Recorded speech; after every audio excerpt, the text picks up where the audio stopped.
Welcome to this explainer.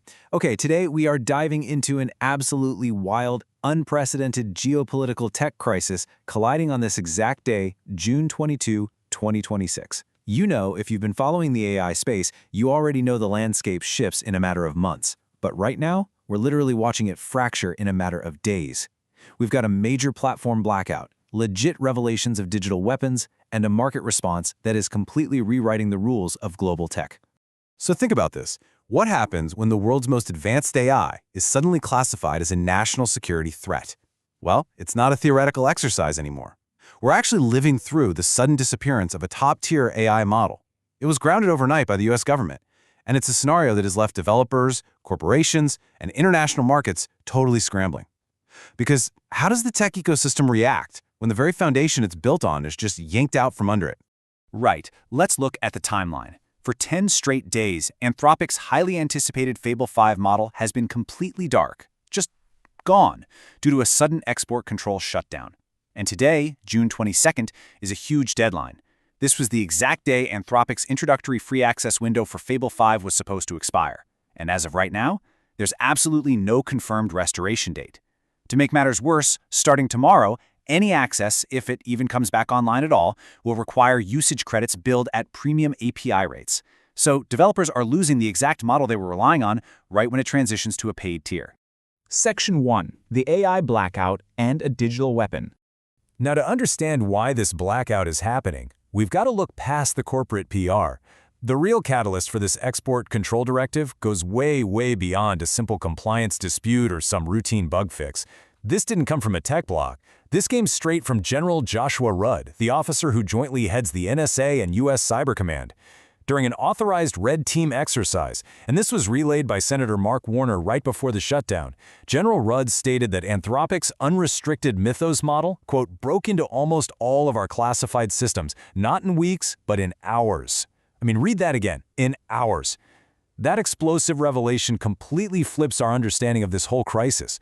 And honestly, this highlights a massive disconnect at the heart of the blackout. Just look at the two sides here. On one hand, Anthropic's public stance is framing this as a, narrow prompt injection vulnerability. Basically a bug where bad instructions can trick the AI, something you just patch with a software update. But the government's reality, they're looking at an unrestricted model capable of autonomously breaching classified military infrastructure in hours. Now, both statements might technically be true about different versions of the model, but they describe entirely different threat levels. Fixing a prompt jailbreak? Sure, that's standard engineering. But trying to nerf a model's fundamental capability to act as a digital weapon, that is incredibly difficult. And it totally explains why Fable 5 isn't coming back online anytime soon. Section 2. The Sovereign AI Workaround. Okay, so what do enterprise developers actually do when their go-to tool is legally grounded? Well, they adapt. The international tech ecosystem isn't just sitting on its hands waiting for Washington to lift these export controls. They are actively engineering workarounds to bypass them entirely. Enter Sakana AI. They're a Tokyo-based company that launched a brand new system called Fugu today. And Fugu isn't some massive trillion-parameter foundation model. Actually, it's a lean 7 billion parameter multi-agent orchestrator. That basically means it acts like a smart manager, delegating tasks to other AIs instead of doing all the heavy cognitive lifting itself. Their big pitch? Zero export control exposure. Because Sakana AI is based in Japan, and because of its unique architecture, Fugu is offering a legally resilient lifeline to developers who've spent the last 10 days staring at broken infrastructure. Let's break down how Fugu actually pulls this off without being a massive model itself. It relies on a three-step architecture: a thinker, a worker, and a verifier. You can think of Fugu like a super intelligent router. Instead of acting as one giant brain, it coordinates a swappable pool of existing, ungrounded models. We're talking Claude Opus 4.8, GPT 5.5, Gemini 3.1 Pro. It hands out tasks across these models, synthesizes all their outputs, and completely bypasses that exact single point of failure trap that is paralyzing Anthropic right now. Pretty clever, right? And the performance? For their flagship tier, Fugu Ultra, it's honestly remarkable. Vendor-reported scores are showing a 73.7 on SW Bench Pro and a massive 95.5 on GPQA Diamond. Just for context, those are two of the industry's absolute most rigorous benchmarks for advanced coding and scientific reasoning. Sakana is claiming this achieves absolute parity with the grounded Fable 5 model across the board. Plus, they've priced it aggressively at just $5 per million input tokens and $30 per million output tokens. They have essentially built a commercial hedge against U.S. government intervention. It proves that if a government grounds an API, the international market is just going to route right around the disruption. Section 3. The Commercial Killshot. Now, Sakana AI is not the only player taking advantage of Anthropic's absence. While international startups are building workarounds, the biggest player in the room is getting ready to just sweep the entire board. Today opens the primary prediction market window for OpenAI's GPT 5.6. Over on Polymarket, traders have over $1.1 million in contract volume backing a 90% probability that the model launches between today and June 28th. We've literally already seen the release candidate, codenamed Kindle Alpha, briefly pop up on staging environments.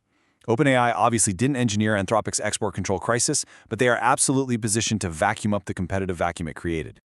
And let's be clear, the scale of the upgrade OpenAI is bringing to the table is massive. We're moving from the GPT 5.5 baseline to a massive 1.5 million token context window in GPT 5.6. To put that into perspective, the context window is basically an AI short-term memory, how much text, code, or information it can hold in its brain all at once. This is roughly a 43% increase in memory and processing capacity per prompt. Rumors are also pointing to major alignment fixes to resolve past issues. So we're looking at a highly capable, highly stable enterprise solution dropping at the exact moment the market is desperate for one. You've got to admit, the market strategy here is just ruthless.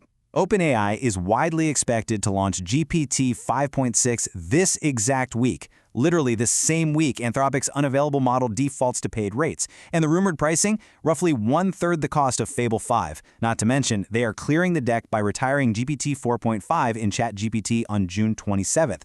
So OpenAI is essentially handing enterprise developers a cheaper, vastly superior, and actually available product on a silver platter, all while Anthropic's engineers are stuck in Washington compliance meetings.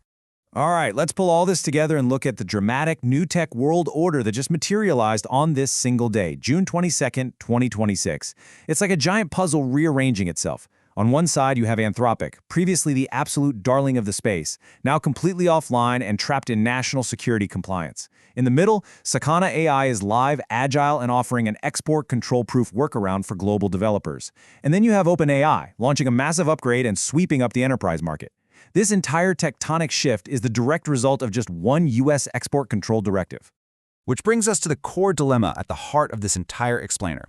Can government regulation ever truly contain AI, or does it merely force the market to build smarter, completely unregulatable workarounds? Think about it. We just watched a government try to hit the brakes on a digital weapon, and the market's immediate response was to build decentralized routers and launch cheaper, more powerful alternatives. It's an absolutely fascinating tug-of-war between sovereign authority and relentless tech agility. So, what do you think is going to happen next? Keep that thought with you as this wild story continues to unfold. Thanks for joining me on this explainer, and keep learning.